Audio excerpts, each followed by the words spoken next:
नमस्ते दोस्तों, मैं विजय ठक्कर और आप सबका स्वागत करता हूं हमारे एक नए मार्केट क्या लगता है के एपिसोड में। अभी आज के वीडियो में ऑब्वियसली हमारे साथ राजू जी है। तो राजू जी, आज का वीडियो तो ऑब्वियसली हम लोग मार्केट में क्या हुआ और आगे क्या हो सकता है उसके बारे में तो डिस्कस करेंगे, बट मैं आपसे सिर्फ ये जो नई क्लोजिंग ऑक्शन सिस्टम आई है उसके बारे में आपसे चाहता हूँ कि आप कुछ एक आध मिनट अपने बताओ। सो ये जो CAS जो है, पहले क्या होता था, अगर थोड़ा सा अगर ये बोले कि यहाँ की 330 तक जो है ना मार्केट चलता था। करेक्ट। अभी क्या हो गया है कि यहाँ की उसमें दो सेगमेंट हो गया है, एक FNO सेगमेंट हो गया है और एक नॉन FNO। अगर हम बोले तो मतलब कैश में भी जो है ना, जो FNO के अंदर जो आते हैं कैश सेगमेंट, एक वो, और एक हो गया जो नॉन FNO कैश। जो फ्यूचर के जो ट्रेड है उसका तो 340 तक चलते रहेगा, यानी 330 से अब बढ़ के 340 हो गया है। ठीक है, तो 340 तक उसमें ट्रेड होते रहेगा। जो नॉन FNO जो स्टॉक्स है उसका 330 तक चलते रहेगा, उसमें कुछ भी दिक्कत नहीं है। और जो FNO स्टॉक्स है, इन अ वे अगर हम देखें रेगुलर जो ट्रेडिंग है वो 315 तक ही है, 315 के बाद बंद। उसके बाद सेशन स्टार्ट हो जाएगा। थोड़ा और डिटेल में फिर डिस्कशन इसको, यानी अगर हम थोड़ा 1 मिनट और अगर हम लें तो उसमें क्या हो रहा है कि यहाँ की मल्टीपल सेशन है। 315 से 320 कुछ नहीं होगा बिकॉज ट्रांजिशन होता है। फिर 320 से 325 ऑर्डर जाता है, केवल ऑर्डर एक्यूमुलेट होता है। फिर 325 से जो 328 उसमें जो है ना केवल लिमिट ऑर्डर जो है ना एक्यूमुलेट होगा। 328 से 330 के बीच में रैंडम क्लोजिंग हो जाएगा, मतलब कभी भी क्लोज हो सकता है। तो मैंने ये आपको इसलिए पूछा कि जब से ये सिस्टम शुरू हुआ है, मेरे ख्याल से 3 अगस्त से ये शुरू हुआ है, तब से जो क्लोजिंग है वो सडनली बहुत एक बड़ा लेवल हम लोगों को दिख रहा है। पहले ही दिन मेरे ख्याल से 200 पॉइंट का कुछ ऐसा फर्क आ गया था। तो इसके बारे में बहुत लोगों के बहुत क्वेश्चन हैं और आज के वीडियो में ऑब्वियसली हम लोग हमारे मार्केट क्या लगता है के बारे में बताएंगे। तो मैं आपको रिक्वेस्ट करूंगा कि एक वीडियो आप इस पे बना के अगर आपको लगता है तो आप हमें बताइए कमेंट्स में। हम इसको मंडे वाले हमारे जो वीडियो है ना उसमें हम आपके साथ इसके डिटेल में चीजें शेयर करेंगे। श्योर। बट सर अभी आज हमें ये बताइए कि लास्ट वीक में जो हुआ मार्केट का, उसके बाद कौन से सेक्टर, स्टॉक और कहाँ पे अच्छे सेटअप अभी हम लोगों को दिख रहे हैं। परफेक्ट। तो सबसे पहले जो हम स्टार्ट करेंगे वही एसेट क्लास के एनालिसिस से। ये इसलिए इंपॉर्टेंट है जो हमारे जो नए व्यूअर्स है इसके लिए, क्योंकि हमें पहले ये समझना जरूरी होता है कि किस एसेट क्लास में अपने को काम करना है। इक्विटी में करना है, कमोडिटी में करना है, बॉन्ड में करना है, मतलब फिक्स एसेट, या करेंसी में करना है। तो इसका ये चारों RS, अगर हम RS चार्ट है अगर आप देखें तो पॉइंट एंड फिगर का जो बोलते हैं कि relative strength chart. Gold upon Nifty 50, हम लोग गोल्ड कितने दिन से बोलते आ रहे हैं कि गोल्ड अंडर परफॉर्म कर रहा है इक्विटी को। तो अंडर परफॉर्म करते आ रहा था कंटिन्यूअस। अचानक ये जो है ना, अब जो है ना ये आउट परफॉर्मेंस स्टार्ट किया, मतलब इक्विटी से बेटर अब गोल्ड कर रहा है। इसका डी स्मार्ट भी पॉजिटिव हो गया अभी। करेक्ट। तो अगर हम देखें ये अगर किसी को डी स्मार्ट अगर है तो डी स्मार्ट 6 हमने जो डाला है तो डी स्मार्ट के ऊपर चला गया। तो हम बोल सकते हैं कि इक्विटी से बेटर गोल्ड कर रहा है, मतलब कमोडिटी आउट परफॉर्म कर रहा है। करेक्ट, ठीक है, एक हो गया। दूसरा अगर हम देखें बॉन्ड, जहां पे ये एग्जैक्ट अगर हम देखें सपोर्ट पे है, जो कि कुछ भी अगर हम यानी हो सकता है कि ये सेम कॉलम कंटिन्यू रहे या यहां से डाउन। अगर नीचे अगर आ जाता है तो इक्विटी के लिए बेहतर हो जाएगा। करेक्ट। बिकॉज इसका मतलब क्या है कि पब्लिक जो है ना ये समझ गई कि अब जो है ना बॉन्ड में फिक्स एसेट से बेटर जो है ना इक्विटी में करो, वहां रिटर्न देगा। करेंसी ऑलरेडी अंडर परफॉर्म कर रहा है, तो इन अ वे दो चीज तो अंडर परफॉर्म कर रहा है। अगर हम देखें तो साइडवेज, मतलब ये भी अंडर परफॉर्मेंस है, ये भी अंडर परफॉर्मेंस है, तो इक्विटी के लिए थोड़ा बेहतर है। कमोडिटी आउट परफॉर्म कर रहे हैं, मतलब इक्विटी और कमोडिटी। अब आपका जो है ना पैसा किधर रहना चाहिए, दोनों साइड रहना चाहिए। इक्विटी में भी रहना चाहिए और कमोडिटी में भी रहना चाहिए। करेक्ट, दोनों आउट परफॉर्म। हाँ, अब जो हुआ कि गोल्ड अगर कमोडिटी में रहना चाहिए तो क्या गोल्ड से बेटर सिल्वर कर रहा है या सिल्वर, वो देखना पड़ेगा। हाँ, तो वो देखना पड़ेगा। बट ठीक है, अब अगर इक्विटी में अगर हम बात कर लिए कि सेगमेंट कौन सा, तो आप ऑल इंडेक्स अपॉन निफ्टी 50 की बात करें, ये काफी दिनों से मिड स्मॉल और बाकी आउट परफॉर्म कर रहे थे। अभी आप देखिए फिर से मिड स्मॉल 400 और निफ्टी 500 और स्मॉल कैप मोर और लेस परफॉर्मेंस चालू कर दिया तो और लास्ट टाइम जो हमने बात भी किया था कि ये देखो ये हो सकता है कि करेक्शन है, यानी एक थोड़ा सा पुल बैक ये इस तरह दिया था कि आपको ओवरऑल अभी भी आउट परफॉर्मेंस है और आउट परफॉर्मेंस दिखा।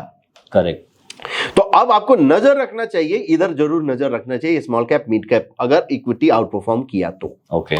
नाउ अगर हम निफ्टी की बात करें कि यहाँ की निफ्टी का चार्ट, सो ये निफ्टी का चार्ट आप देखो, यहां पे एक पैटर्न है।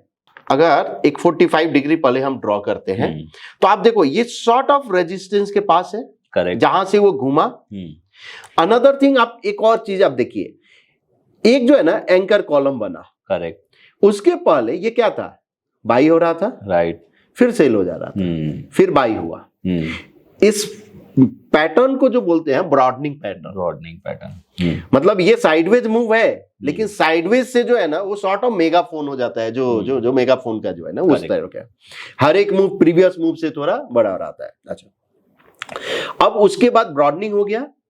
उसके बाद यहाँ पे पैटर्न अगर कोई देख रहा है तो एंकर कॉलम भी है। करेक्ट। 100% पोल भी है। ये पीएनएफ जो पैटर्न जो रीडर है उनके लिए हम बता रहे हैं। अब ये करेक्शन ऑलरेडी जो है ना ये दे चुका है।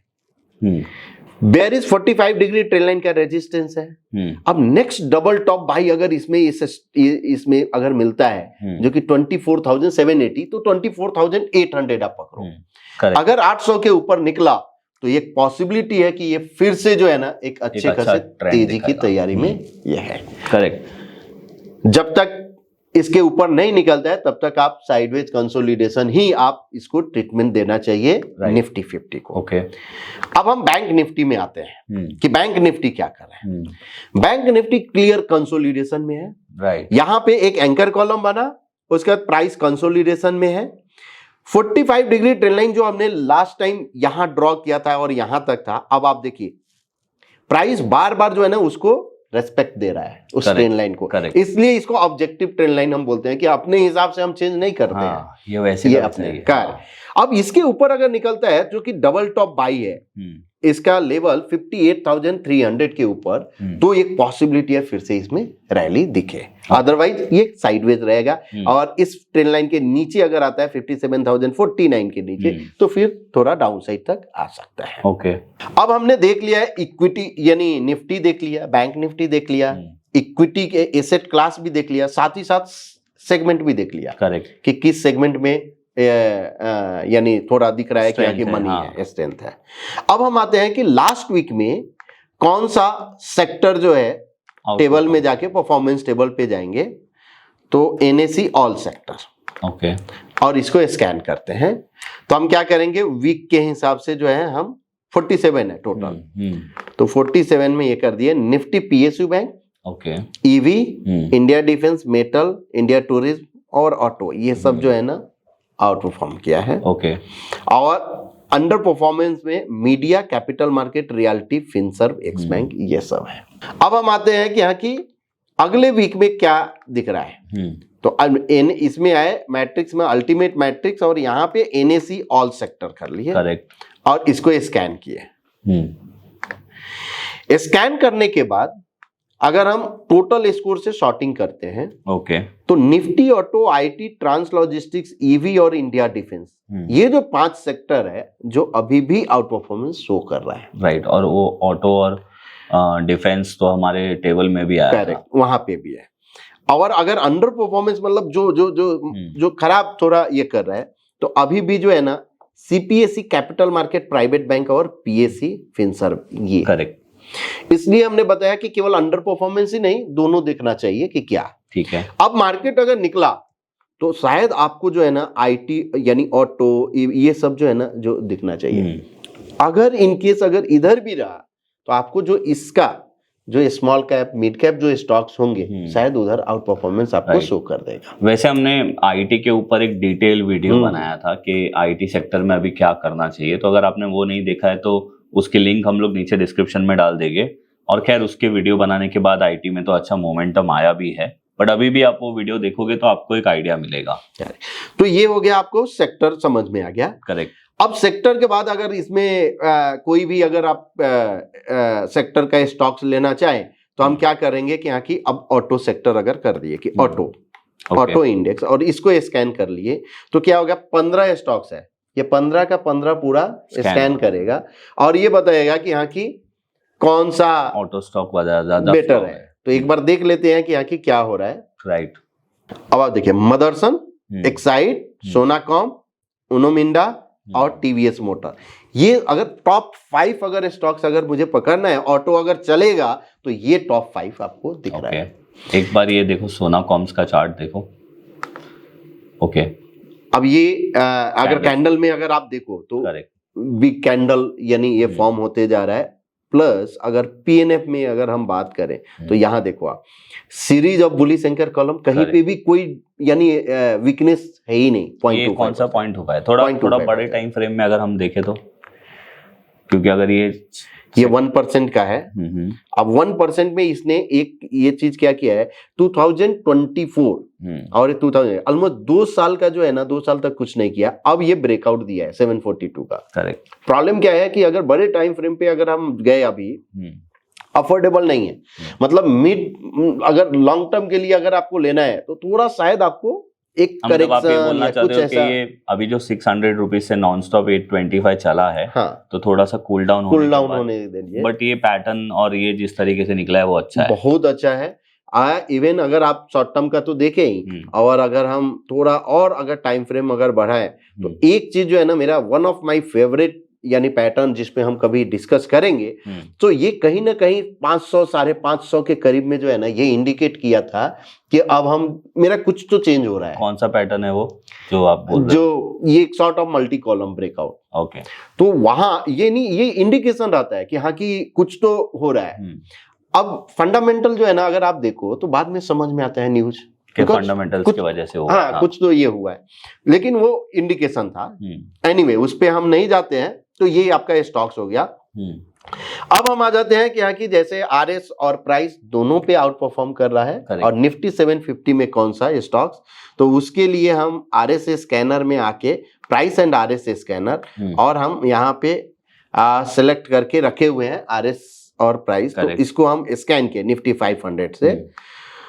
तो ये जो स्कैन होने के बाद टोटल 750 में से 5 स्टॉक्स निकाला। ओके, जो बता रहा है कि प्राइस पे भी अच्छा है और इस यहाँ पे भी अच्छा है।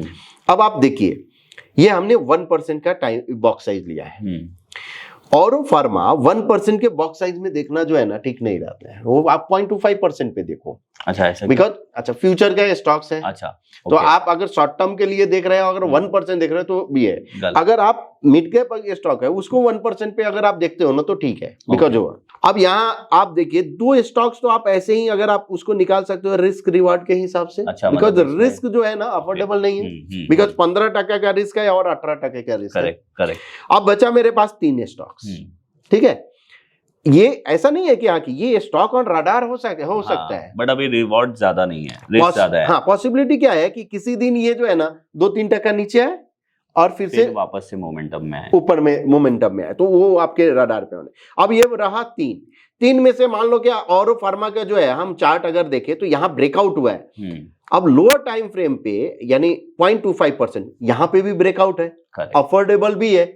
तो शायद यहाँ एक पॉसिबिलिटी है जो आपको दिख सकता है कि यहाँ बेल राइज ये स्टॉक आप देखो सुपर स्ट्रॉन्ग। क्या कहने का कुछ है, मतलब ये आईपीओ के बाद चलते ही जा रहा है। और आप देखो ये स्कैनर यहाँ पे भी दिया होगा, यहाँ पे भी दिया होगा, ये भी दिया होगा, ये भी दिया है। बट राजू जी, बहुत बार हमें ये लगता है ना कि अब ये इतना चल चुका है, अब कितना चलेगा। तो हाँ, तो अभी हमेशा ये जो है ना, हम सोचे ये स्टॉक आप 97 से ये कहां तक आया, 164 तक। तब भी बहुत चला हुआ था, तभी भी बहुत चला था। 164 से कितना आ गया, 250 तक, अभी भी बहुत चल गया। तो आप इसका क्या आंसर देना चाहते हैं? एक ही है कि यहाँ की जो चलता है वो चलते रहता है, जो गिरता है गिरते रहता है, ये कभी नहीं देखने का। ओके, तो मैंने ये क्वेश्चन जानबूझ के पूछा, राजू जी ने ये आंसर दिया, पर मैं आपको ये बताना चाहता हूँ कि कौन सा स्टॉक बहुत चल चुका है या नहीं, बहुत गिर चुका है, वो हमें नहीं डिसाइड करना चाहिए, वो स्टॉक खुद डिसाइड करेगा। और स्टॉक कैसे डिसाइड करेगा? फॉर एग्जांपल यहाँ पे ये ब्रेकआउट हुआ है, आपको आपका काम ये है कि भाई अगर कोई स्टॉक में ब्रेकआउट हुआ है, आपने ट्रेड लिया, आप अपना स्टॉप लॉस लगाओ। अगर आपका स्टॉप लॉस हिट हो गया तब हम मानेंगे कि हाँ चलो भाई ये स्टॉक में अभी हमारा जो ट्रेड था वो खराब हो गया। बट अगर इमेजिन करो हमने यहाँ पे ये स्टॉक को एनालिसिस किया होता और यही सेम सोचा होता, बिकॉज यहाँ तक तो वो अपने ऑल टाइम हाई पे ही ट्रेड कर रहा था, तो वहां से भी ये स्टॉक ऑलमोस्ट 100% चल चुका है।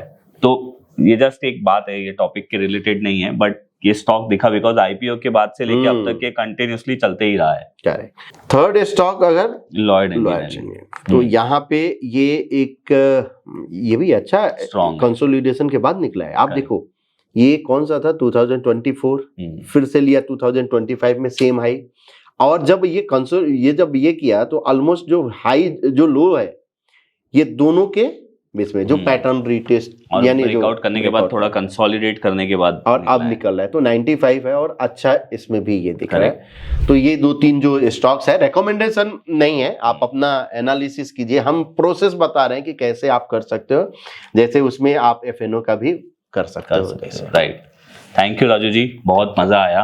एंड जो ये नई क्लोजिंग सिस्टम के ऊपर ये जो आया है क्लोजिंग ऑक्शन सिस्टम, उसके ऊपर हम मंडे को आपके लिए डिटेल में एक वीडियो लेके आएंगे जिसमें हम आपको बताएंगे कि पहले क्या था, अभी क्या बदला है, और क्या मतलब उस पर राजू जी का पर्सनल व्यू क्या है। बेसिकली एज अ ब्रोकर हम आपसे भी सुनना चाहेंगे कि आपका व्यू क्या है, क्योंकि सोशल मीडिया पे बहुत इसको लेकर नेगेटिव चीजें चल रही है, और जिसका बात एक फैक्ट भी है, बहुत सारे ट्रेडर्स को नुकसान भी हो रहा है। तो इसके ऊपर हम मंडे वीडियो लेके आएंगे, आप मंडे जरूर देखना। एंड बस ये था हमारा आज का ये वीडियो। आई होप आप लोगों को अच्छा लगा होगा, पसंद आया है तो लाइक जरूर करिए, अपने विचार कमेंट जरूर करिए, आपका कौन सा स्टॉक आपको अच्छा लग रहा है ये हफ्ते में आप नीचे कमेंट में बताइए। And thank you Raju ji, thank you आप सब लोगों को।